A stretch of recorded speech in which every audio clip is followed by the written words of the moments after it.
الرحمن الرحیم نحمده ونصلی علی حبیبہ الکریم اما بعد اعوذ باللہ من الشیطان الرجیم بسم اللہ الرحمن الرحیم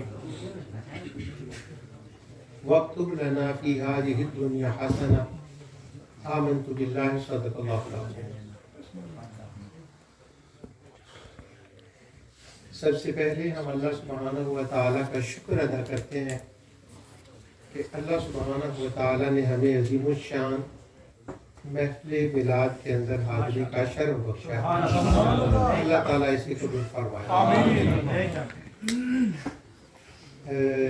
ایک بات میں پہلے کروں وہ یہ ہے کہ آئرلینڈ کے اندر مختلف جگہ پر اللہ تعالیٰ نے مجھے حاضری کا موقع عطا فرمایا، اور لیکن جتنا ذوق میں نے یہاں دیکھا پورے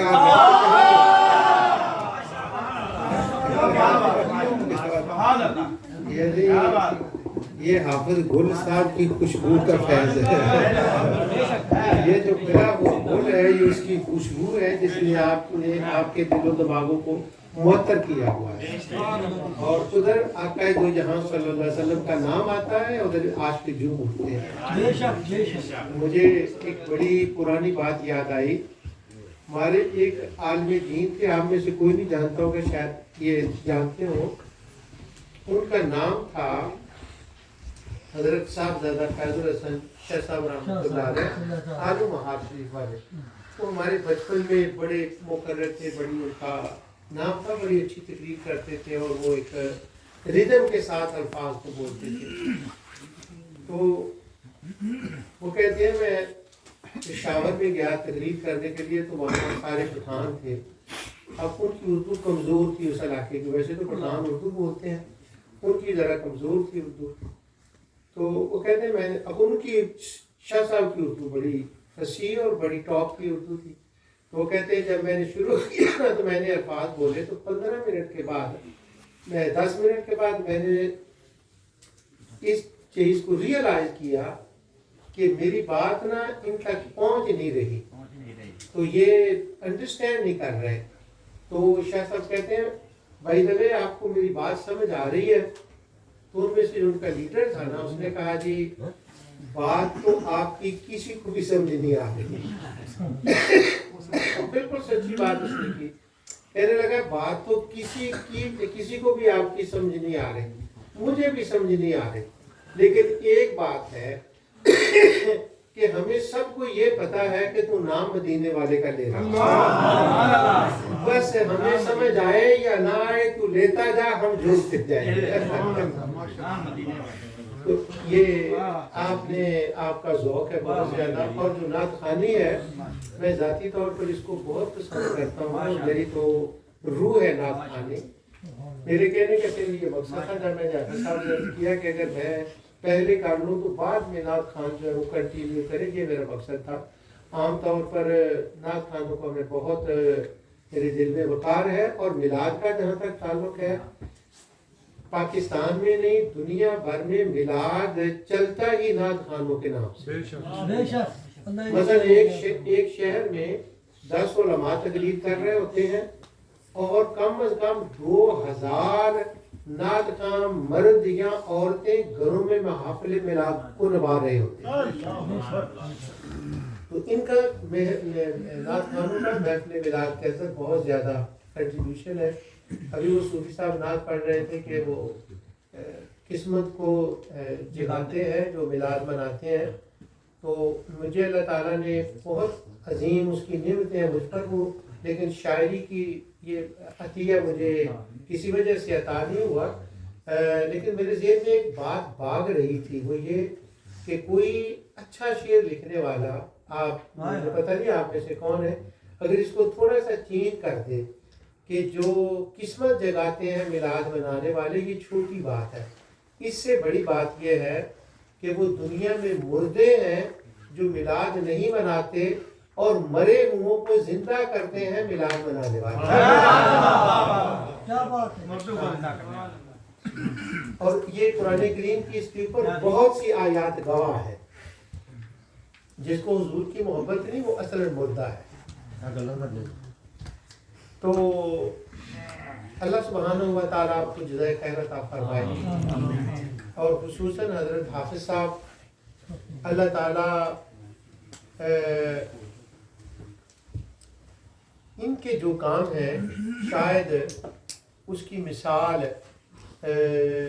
یو کے میں تو میں نے کبھی نہیں دیکھی، آئرلینڈ میں بھی یقیناً نہیں، کوئی سعادتیں وہ ہیں جو اللہ کسی بندے کے لیے خاص فرما دیتا ہے، تو کچھ سعادتیں وہ ہیں جو اللہ تعالیٰ نے ان کے لیے خاص فرما دی، اور یہ چنے ہوں میں سے چنے ہوئے ہیں، اور وہ کیسے ہیں اس کی وضاحت کی مجھے ضرورت نہیں، جو یہاں کے رہنے والے لوگ ہیں وہ اس بات کو جانتے ہیں۔ اللہ تعالیٰ نے ان کو بڑا دل بریونس عطا فرمائی ہے، اور اللہ تعالیٰ اس میں مزید برکتیں عطا فرمائی ہے۔ ان کے اندر ایک درد بھی ہے، اور وہ درد رونے والا درد نہیں ہے، کچھ کرنے والا درد ہے۔ عام طور پر درد کا معنی یہ لیا جاتا ہے بندہ رو اور فکر کرے یہ کیا ہو گیا، تو یہ وہ نہیں، بلکہ وہ کھڑے ہو کر اس کا فیس کرنے والے ہیں۔ اللہ تعالیٰ ان کو جزائے خیر عطا فرمائے، اور آپ سب کو بھی اللہ تعالیٰ جزائے خیر عطا فرمائے۔ بڑے ذوق والے لوگ ہیں آپ۔ میں نے قرآن کریم کی ایک آیت کا پہلا ٹکڑا پڑھا ہے، اس کے آگے میں اس آیت کا ترجمہ کروں گا۔ آپ میرے لیے ایک دعا کریں کہ یہ جو ٹائم ہے نا اس کے لیے اللہ تعالیٰ بڑی برکت فرما دے، اور میں جو آیت تلاوت کی ہے یہ 2 آیتیں ہیں، اللہ تعالیٰ اس ٹائم میں اتنی برکت فرما دے کہ تھوڑے سے ٹائم میں میں نا ان دونوں آیتوں کا ترجمہ آپ کو سنا سکوں۔ آپ نے کلام سنا حضرت حسن میاں علیہ الرحمہ کا، کہ حضرت حسن میاں علیہ الرحمہ نے حضور نبی کریم صلی اللہ علیہ وسلم کی تعریف کیسے فرمائی۔ آپ نے کلام سنا اعلیٰ حضرت کا کہ اعلیٰ حضرت نے حضور نبی کریم صلی اللہ علیہ وسلم کی تعریف کیسے فرمائی۔ آپ نے کلام سنا پیر میر علی شاہ صاحب کا کہ انہوں نے حضور نبی کریم صلی اللہ علیہ وسلم کی تعریف کیسے فرمائی۔ لیکن یہ سب مخلوق ہیں، خواہ ان کی شان کتنی بھی بڑی ہے، میں آپ کو ان 2 آیتوں سے بتاتا ہوں کہ رب العالمین نے اپنے یار کی تعریف کیسے فرمائی۔ میں ذیل پریزن میں کام کرتا تھا، 10 سال میں نے جیل میں کام کیا ہے، 2 3 4 جگہ تھی، انہوں میں میں نے کام کیا۔ ایک دفعہ نا ہمارے وہاں ایک جیل میں تھا تو کام کرتا تھا، وہاں پر پڑھاتا تھا، تو ایک مرتبہ جو ہمارا رویل فیملی شاہی خاندان ہے نا ان کا کوئی فرق تھا، کوئی پرسن تھا، اس نے جیل کے اندر آنا تھا، تو ہمارا نا 3 دن پورے سٹاف کا کورس ہوتا رہا کہ جب اس پرسن نے، اس لیڈی نے آنا ہے، وہ رویل فیملی کی ذرا قریبی تھی، کہ جب وہ آنا ہے نا اس نے، تو 3 دن ہماری ٹریننگ ہوئی کہ اس نے آنا ہے، تم نے اس کے ادب آداب کیسے کرنے ہیں، ویلکم کیسے کرنا ہے، ادھر سے آنا ہے، کھڑے ہونا ہے، اور اس کے ساتھ شیک ہینڈ نہیں کرنا، اور ہیلو بھی کرنا ہے تو کس سٹائل سے کرنا ہے، اس کو شاہی آداب کہتے ہیں، پروٹوکول جو ہے نا وہ کیسے اس کو دینا ہے۔ پھر جب وہ کورس ہوتا رہا، کرتے رہے، وہ جو کورس تھا وہ جیل کے جو انچارج تھے، گورنر تھا، دوسرے آفیسر تھے وہ، اور ایک یونیورسٹی سے کوئی رویل فیملی کا ایکسپرٹ تھا، وہ آیا ہوا تھا، اس نے بھی ہمیں 2 لیکچر دیے رویل فیملی کی ہسٹری بلا بلا بلا بلا کر کے۔ اس وقت نا مجھے یہ بات میرے خیال میں آئی، اور مجھے یوں کہیں کہ اس کی سمجھ تھوڑی سی اس بات کی آئی۔ سورۃ حجرات کی ایک آیت نے احزاب کی، اور یہ جو میں پڑھ رہا ہوں یہ بھی بہت سی آیات ہیں قرآن میں۔ اب جو جیل کا گورنر تھا نا اس کا درجہ چھوٹا تھا، اور وہ جو پرسن آنے والی تھی جس کی ہم نے ویلکم کرنی تھی اس کا مقام بڑا تھا، اس کی بڑا افسر تھا، یہ بھی دوسرے بھی بڑے افسر تھے، تو جو چھوٹے ہیں نا وہ بڑوں کا ادب آداب بتاتے ہیں کہ اس بڑے کا ادب کیسے کرنا ہے۔ پر اس کائنات کے اندر ایک شخصیت ایسی بھی گزری ہے اور ہے جس کا آداب چھوٹے نے نہیں، رب العالمین نے خود بتایا ہے کہ ادب کیسے کرنا ہے۔ تو رب نے بتایا ہے کہ ان کی موجودگی میں آواز اٹھانی کیسے ہے، دبانی کیسے ہے، اور ان کا نام لیں تو کرنا کیسے ہے، اس کے آداب پروٹوکول جو ہے وہ خود رب العالمین نے بتایا ہے۔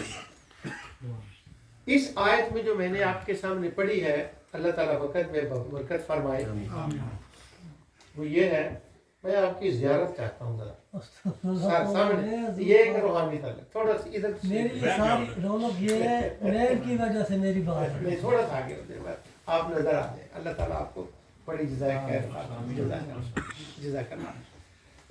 اچھا، یہ جو پہلا حصہ ہے آیت کا جو میں نے ابھی تلاوت کیا ہے، اس کو شروع کرتے ہوئے نا کوئی وقت لگے گا اس بات تک پہنچنے میں، تھوڑا سا وقت لگے گا۔ آیت یہ ہے سورہ آراف کی، نام ہے سورت کا آراف، اور آپ کو جب موقع ملے، کبھی اللہ موقع دے تو اس آراف کو پڑھیں، تو یہ سورت آراف جو ہے نا بالکل ایسے نظر آتی ہے، یہ اور سورت انبیاء، ان دونوں کا بڑا عجیب سٹائل ہے۔ وہ یہ ہے کہ اس سورت آراف، اس کی سورت کی ابتدا میں پہلے حضرت آدم کا ذکر ہے، اس کے بعد حضرت نوح کا ذکر ہے، پھر حضرت ہود کا ذکر ہے، حضرت صالح کا ذکر ہے، یعنی جیسے جیسے انبیاء اس کائنات میں آئے ہیں نا ان کی ایک ترتیب ہے۔ پھر حضرت موسیٰ کا ذکر ہے، چلتے چلتے اس طرح سے ہوا ہے گویا یہ تمام انبیاء کا ایک جلوس ہے جو اس سورت میں چلتا ہے۔ سبحان اللہ۔ اور جب سورت کا خاتمہ ہوتا ہے تو آخر میں جا کر رحمت للعالمین کا ذکر آتا ہے۔ تو یہ ایک انبیاء کا جلوس ہے، اور کہ شروع کہاں سے ہوا اور ختم کہاں پر ہوا خدا نے بتایا۔ پہلے آنے والے یہ آگے ہیں، اور جتنے پہلے آئے ہیں میں نے ان کا مقام بھی بتایا ہے، اور جو آخر میں آیا ہے اس کا مقام میں نے بتایا ہے۔ سبحان تو اللہ۔ یہ ایک خاص سٹائل سے سورت انبیاء کے جلوس کی صورت میں ہے۔ اب وہ ساروں کا تو بیان نہیں، صرف موسیٰ علیہ السلام کا ایک خاص وجہ سے میں نے آپ کے سامنے رکھنا ہے۔ موسیٰ علیہ السلام ایک اللہ تعالیٰ کے ایسے نبی ہیں کہ یہودیوں اور عیسائیوں کے ہاں، آپ کا بھی بیٹے اللہ تعالیٰ آپ کو قانونی معاملات ٹھیک کرے، آپ کو اللہ بڑے پیسے دے، اور اللہ تھوڑی سی تو ہم ہی کہتے ہیں اصل میں نا آپ ہمیں بتا دیا گیا وہ دنیا نہیں منگی تھی، یہی بات اس آیت کے اندر آگے آ رہی ہے، وہ دنیا منگی تھی۔ اچھا، آپ نے آہستہ سے کہا، میں نے تو کہا کہ آپ اچھا کہیں گے، آمین، شاید دعا قبول ہو جائے اور میرا کام بن جائے، ایسے عمر سے پیسے دل کوئی خواہش پہ نہیں ہوتی بندے لوگ۔ تو اللہ تعالیٰ اللہ سبحانہ و تعالیٰ آپ کو وقت دے، جب آپ اس لوکل کمیونٹی میں تھوڑا سا ان کے قریب ہوں گے، یہودیوں یا عیسائیوں کے، تو آپ کو ان باتوں کا پتہ چلے گا، ان سے گفتگو کر کے، دور سے رہ کر نہیں، گفتگو کر کے۔ میں نے تقریباً 20 ایئر انٹرفیتھ میں کام کیا، بڑا کلوزلی ان کے ساتھ۔ ان کا ایک عقیدہ یہ ہے یہودیوں اور عیسائیوں کا، وہ حضرت ابراہیم علیہ السلام کو نبی نہیں مانتے، حضرت اسماعیل کو نبی نہیں مانتے، حضرت اسحاق کو نبی نہیں مانتے۔ بائبل میں ان کا ذکر ہے، لیکن وہ کہتے ہیں they are fathers، وہ بڑے ہیں، لیکن جس طرح سے ہم ان کو نبی مانتے ہیں اس لیے نبی نہیں مانتے، اس طرح سے نبی نہیں مانتے۔ حضرت یعقوب کو نہیں مانتے، ان کو بھی وہ نبی نہیں مانتے۔ جو پکا ٹھکا کسی کو وہ نبی مانتے ہیں نا، وہ صرف موسیٰ علیہ السلام، بس، اس کے علاوہ نہیں۔ اور باقی کے جتنے ہیں ان کے ساتھ بائبل کے اندر ان کی غلطیاں گنوائی گئی ہیں، نعوذ باللہ، جن کو جو انبیاء علیہ السلام ہے۔ اب انہوں نے ان کے ساتھ گناہوں کو نہ کیا ہوا تھا، منسوخ کیا تھا ان کے ساتھ، حضرت یعقوب کے ساتھ، حضرت یوسف کے ساتھ، حضرت داؤد کو تو بالکل وہ مانتے ہی نہیں، حضرت سلیمان کو بھی نہیں مانتے۔ لیکن یہ قرآن کا ایک، کبھی پڑھیں گے تو اس بات کو یاد رکھیں گے کہ جب انبیاء کا ذکر آتا ہے نا قرآن میں، تو ان کے آخر میں ایک لفظ آتا ہے، اکثر و بیشتر بہت سے نبیوں کے ساتھ اکیلے بھی، اور کبھی اکٹھا نبیوں کا ذکر کر کے آخر میں اللہ تعالیٰ فرماتا ہے وَأَدْخَلْنَاهُمْ فِي رَحْمَتِنَا، یہ سارے نبی ہیں، إِنَّهُمْ مِنَ الصَّالِحِينَ، یہ سارے نیک تھے۔ اب نبی تو ہوتے ہی نیک ہیں،